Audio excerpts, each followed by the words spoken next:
Hello, everybody. Welcome back to It's Called Football. Apologies that we didn't get this video out recapping match day 18 uh, yesterday when the games did finish for this set of fixtures at least. But with all the holiday preparations that are going on at this time of year, we just didn't get around to getting this video up yesterday. So for those of you that are celebrating Christmas today and maybe just running out of a couple things to do, over the evening, perhaps, here you go, because we are bringing you the highlights of match day 18 right now, and we will also have another video out before tomorrow when match day 19 kicks off. The games are coming, they're still thick and fast in December, and we're going to make sure that we keep you up to date with everything we can.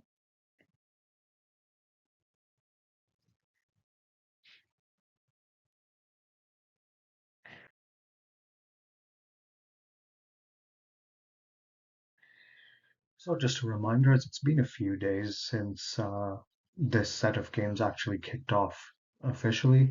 Thursday saw the start of match day 18 where Crystal Palace and Brighton, who are basically rivals at this point, at least to an extent, despite not being in the same city, they faced off to kick off match day 18. Aston Villa then had a chance to go top of the Premier League at least for a short period of time as they welcomed Sheffield United. If Villa could win the game, then they would go top at least until Liverpool and Arsenal played against each other on Saturday. West Ham United then kicked off Saturday's matches by hosting Manchester United. Fulham hosted Burnley and Luton hosted Newcastle United.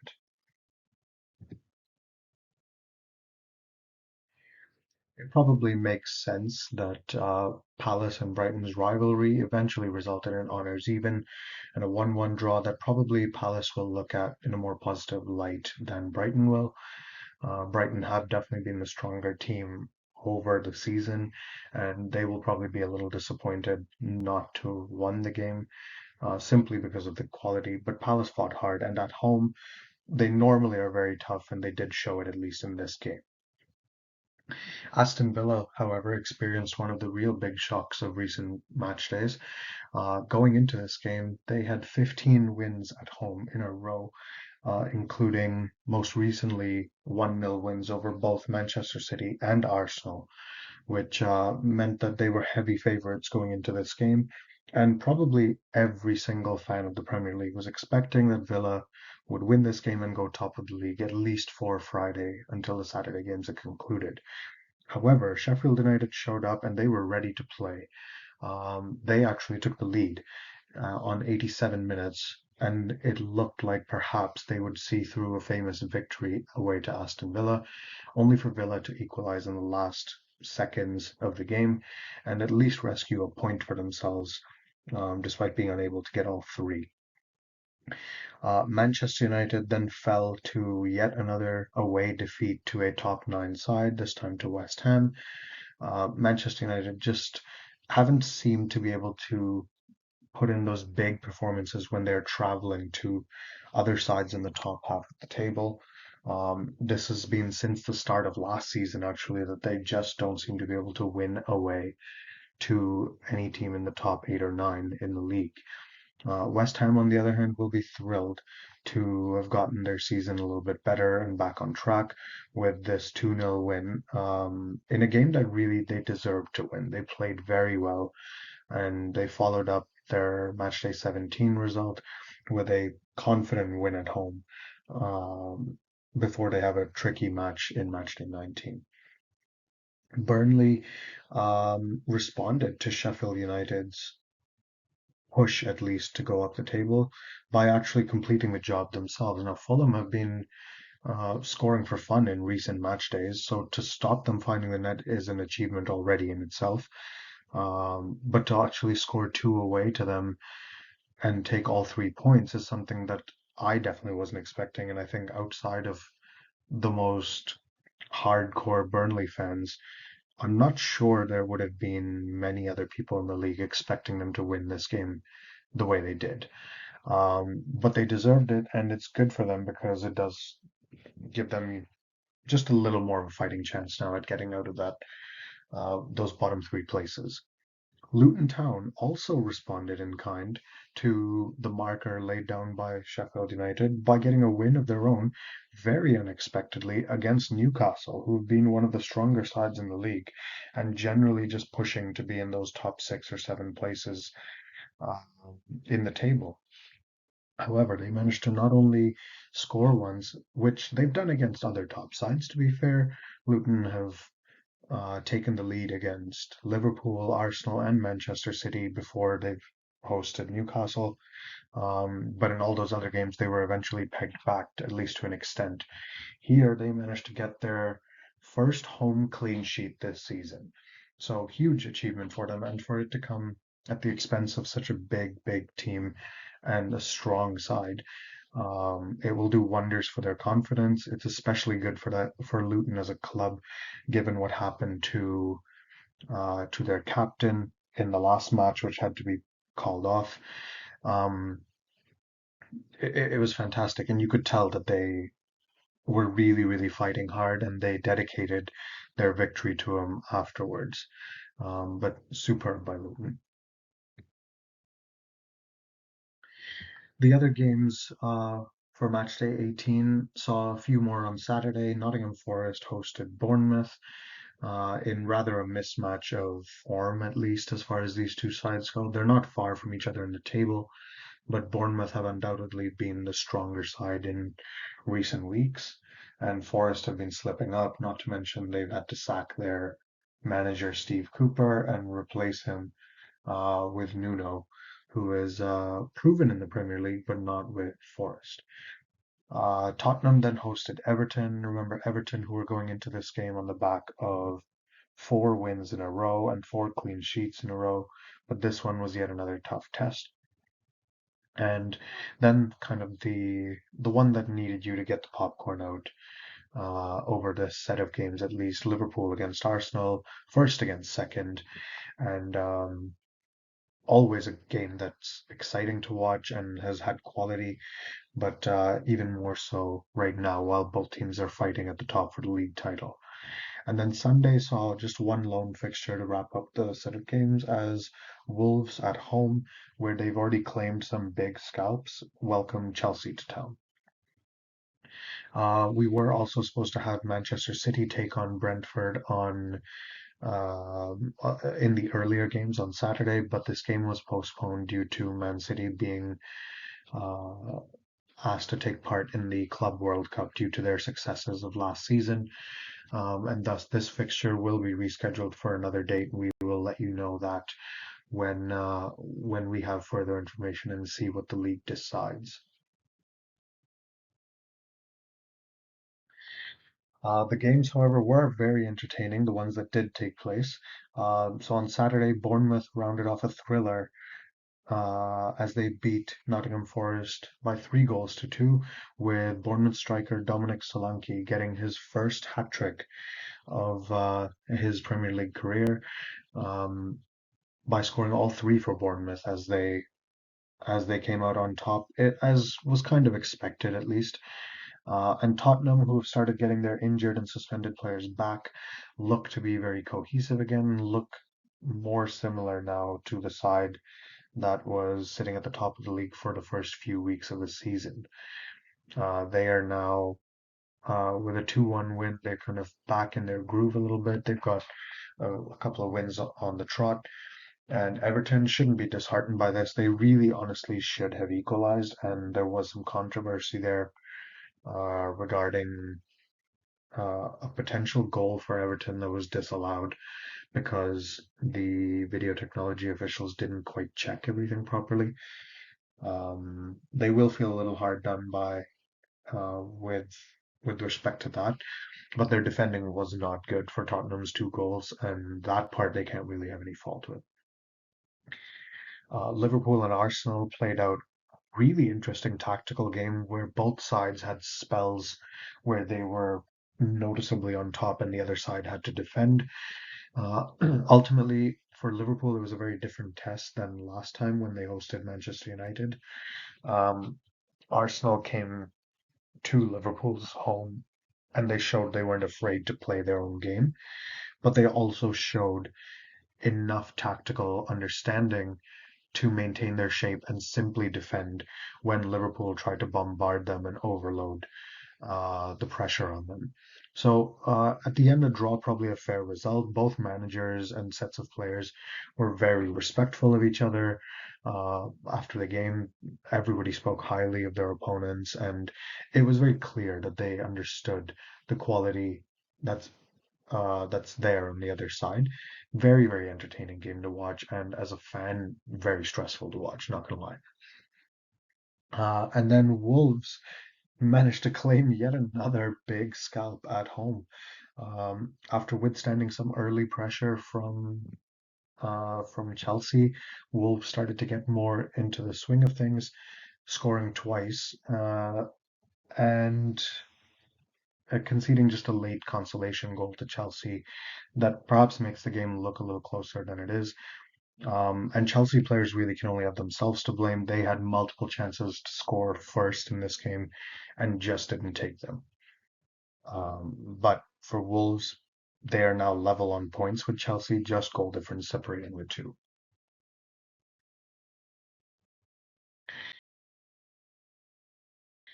So a little bit of movement that's taken place in the league table right now.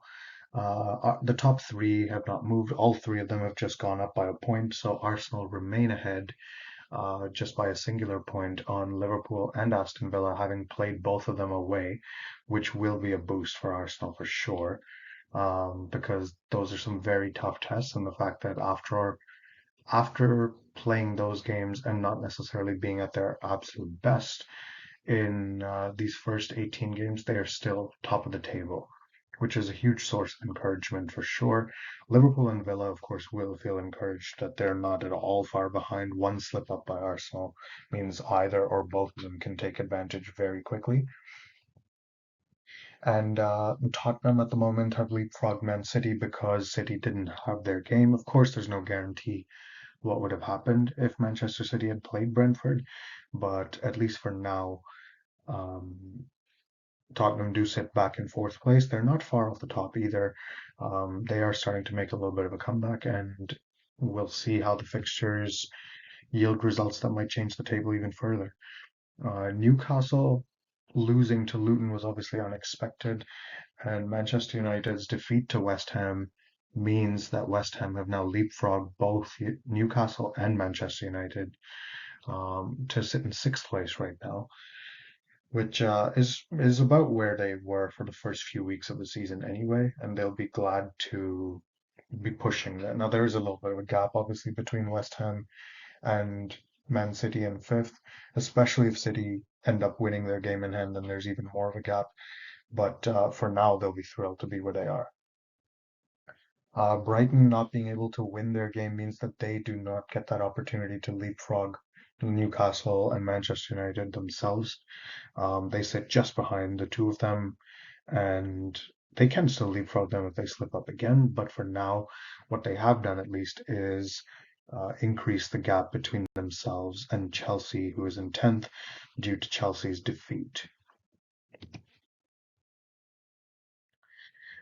In the bottom half of the table, Wolves and Bournemouth have both jumped up the table a little bit due to their wins. Wolves, obviously, as we know, Chelsea was on 22 points in uh, in the top half there in 10th place. Them losing to Wolves means that Wolves have now leveled them on points. They're slightly better in goal difference than Bournemouth. Remember, Bournemouth have an extra game to play still because their fixture against Luton from Matchday 17 still has to be replayed. Fulham, with them losing surprisingly at home to Burnley, have dropped a couple of places where they had an opportunity to break into the top half had they won.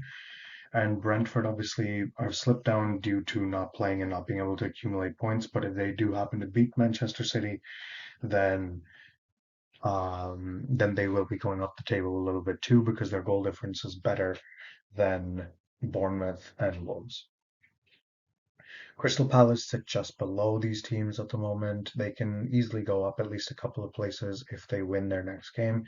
And Everton, obviously, with a tough opportunity, but nonetheless, they did miss an opportunity to at least go up a place or two in the table. But they've already done so well to combat the points deduction they've faced that you would think that this is likely to be just a blip more than a trend. Nottingham Forest, however, are dangerously close now to being dragged into those relegation discussions due to the fact that they have lost yet again. Meanwhile, the bottom three teams all picked up at least a point. Sheffield United managed to get a draw, not enough to lift them off bottom spot, but still keeping them within touching distance for now.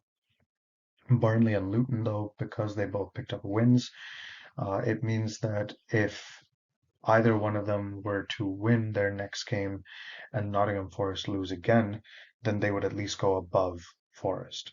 Now, the initiative is definitely in Luton's favor because if Luton do happen to win their next game, then they will jump out of the bottom three and put Nottingham Forest there uh, until Forest play their next game, obviously. So there's still quite a lot there that can happen, and we're close, but not quite yet at the halfway point. So still lots of interesting things that can happen, and lots of changes that the table is definitely going to see between now and the end of the season.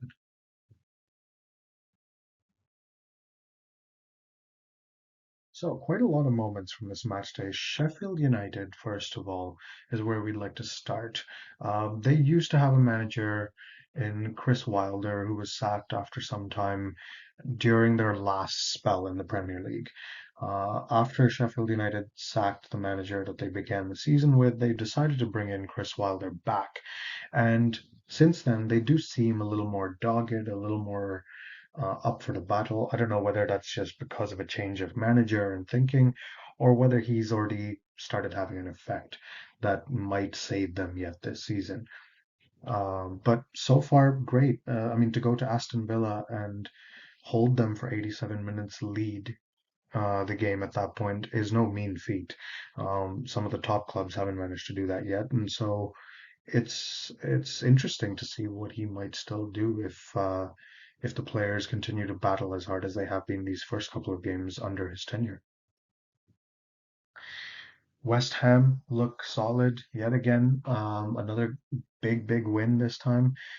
They beat Wolves obviously quite comfortably in their last home game before this match day, and now to build on that with a win against arguably a slightly weak Manchester United side, but still a win is a win, and you can't take that away from anybody. Jared Bowen has been the star of a lot of West Ham's away games, but not so much at home.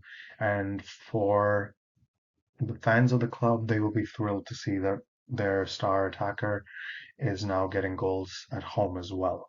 So he could be a big one to watch for West Ham in the rest of the season. Burnley as well against Fulham. They showed some real grit, some fight, something which hasn't always been visible from them as the season has gone on. But it was great to see them confident and push for it. And this could just be the kick they need to push on and to save themselves because there are other teams who are just not getting results and they could easily get dropped down into the bottom three in the place of teams like Burnley and Luton and Sheffield United because they're starting to pick up results. They're starting to show that they've adapted to the league. Another quick mention and a congratulations for us as well, from us as well, for Rebecca Welch, who was the first female referee that the Premier League had assigned to a game ever. And she took charge of this Fulham Burnley match. So huge kudos to her, and hopefully uh, this is now a starting point for even more female refs to break through that barrier and start being regular refs at the Premier League because goodness knows we need some improvements on refs right now.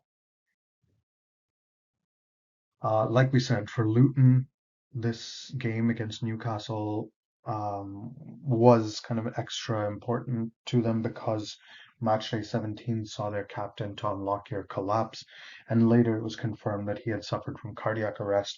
He is stable, he is recovering in hospital.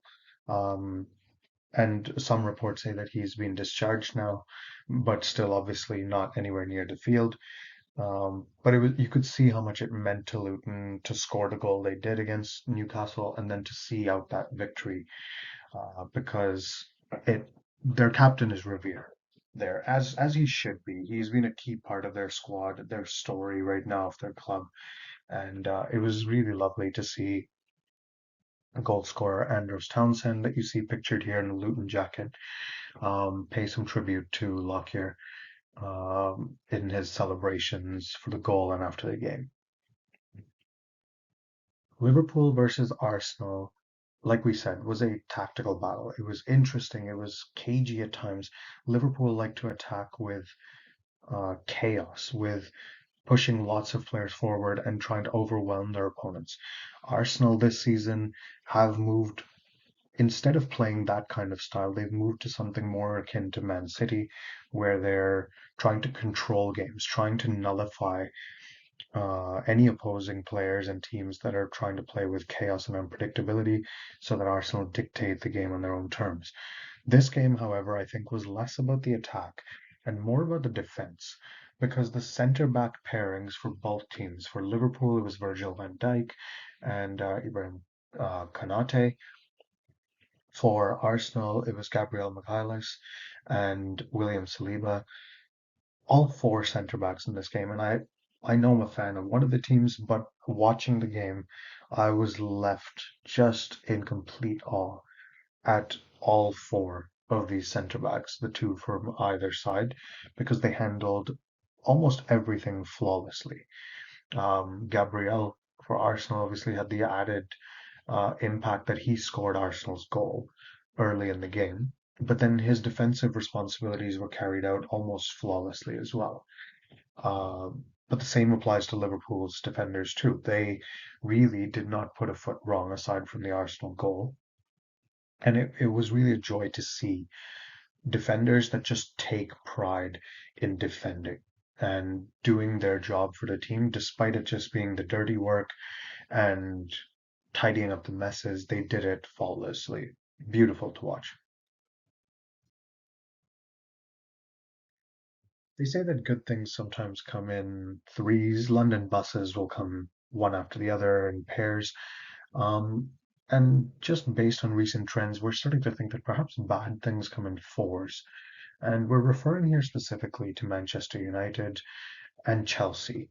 And there's different things that they're suffering from at the moment. For Manchester United, it's arguably a bigger problem because their last four games in all competitions have seen them score a grand total of 0 goals.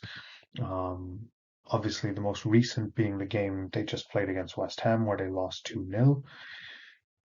They also then, although they stole a 0-0 draw away to Liverpool, which most people did not expect going into the game, uh, they still obviously didn't score themselves, even though they had opportunities to do so. They just didn't do it. I don't know whether it's lack of confidence, whether the players just aren't clinical enough, whatever it might be, it's an issue. Before the Liverpool game, they had a midweek Champions League game, the last one of the group stage against Bayern Munich. Manchester United needed to win that game, and they never really looked like being able to do that. In the end, Bayern Munich won the game 1-0, but another game that Manchester United didn't score in. And probably the worst of the lot was before that when they got destroyed at home by Bournemouth 3-0. So 4 games in a row where Manchester United have just not been up to scratch in a goal scoring sense. And I mean, I don't know what the solution is. If I did, I would probably be Manchester United manager because at the moment their results are not good enough for a club of that stature. For Chelsea, on the other hand, their issue is more when they're playing away from home. At home, they've started to get some results. Obviously, they've managed to hold Manchester City, Arsenal, Liverpool to draws at home. Not quite beat them, but at least draw them. But they did beat Brighton recently at home. Their problem, however, is away. And a team of Chelsea's stature, again, used to be one that home or away, you would bank on them to get something out of the game. Whereas right now, their most recent results saw a 2-1 defeat away to Wolves. Before that, we saw them lose 2-0 away to Everton, 2-1 away to Manchester United, and 4-1 away to to Newcastle. Um, Concerning really for Chelsea that when they're going away from home, they don't seem to be able to pick up results. And honestly, in the Wolves game at least, they were in the game. They had the control of the game for the first 20 or 25 minutes. They really should have scored on multiple occasions in the first half and before Wolves got their first. Uh, and in the second half as well. It was just incredible to see how much they seem to be lacking confidence right now. And they're just not making the right decisions, the forward players, which is costing them because now they're not able to get results. They're not a team that has 8 or 9 different people that's able to put the ball in the back of the net confidently. If they did, then you could bet that one player will bail another out if somebody makes a mistake. But right now, the forwards are the ones who need to be the ones scoring the goals, and they're not making the right calls. Maybe taking an extra touch or shooting where they should have passed the ball. Whatever's going on, Chelsea has a huge job on their hands to fix, and they can't afford to keep capitulating in away games. So, how did we do in our predictions? Well, the short answer is not that great because there were a lot of surprises this time. Palace and Brighton, I really thought Brighton would bounce back after their defeat to Arsenal and come out all guns blazing here. Um, Ultimately, 1-1 was a fair result given how Palace played the game and took the game to Brighton. It was unexpected, sure, but uh, a deserved result. Villa is another one. Honestly, I, like a lot of fans from different clubs in the league, thought Villa would wipe the floor with Sheffield United, but credit to them. Coming in, stealing a 1-1 draw, and actually almost stealing a win. Very impressive, but obviously our prediction was off there. I thought Manchester United might have a little more fight than they did, and I thought this might be a game where they at least get back into their goal scoring form in some way. Didn't happen. Credit to West Ham. They set up perfectly. They nullified the little threat that Manchester United did offer, and c'est la vie. Fulham surprised me. I thought it would be a 2 goal margin of victory for Fulham because Burnley generally have not been that good home or away. But Burnley surprised me. They played well. They deserved a win. And yeah, I don't really know what I can say about this other than well done, Burnley. Again, Newcastle is a side that struggled a bit and they've had some poor results in recent games. I thought Luton might be a game where they go in with more confidence and perhaps sneak a win out of it. But Luton obviously wanted this game a little bit more, especially with the problems that have gone on there in the past 7 days or so. They've faced a lot of hardship and they really came together well to get this win. I did think that Bournemouth would win by a 1 goal margin. I didn't quite think that it would be 3-2. So I'm going to at least count that as a partial win because at least I got the margin of victory right and the actual victor. The only result we did get spot on was Spurs and Everton. I did think this would be a close game with Tottenham just edging it. I mean, it could have been 2-2, really. It almost was. So, uh, don't know how well our prediction really was a reflection of that game, but we got the scoreline right. Hey, we'll take it.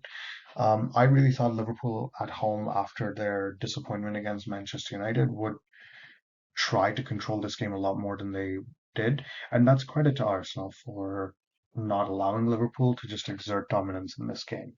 Ultimately, 1-1 was a very fair result, I think, from this match. And I think based on post-game interviews, it seems like the managers and both sets of players agree that a draw was a very fair result given the quality on display from both sides. And Chelsea, honestly, had they taken their chances, they probably would have drawn or even won this game. As it is, Wolves were more clinical. We did get their number of goals right, just not Chelsea, who continue to let us down whenever we show any kind of confidence that they might actually do something. And as we know, Manchester City and Brentford postponed for now, but whenever that game is rescheduled, we will make sure we predict it and then let you know how we're doing with that.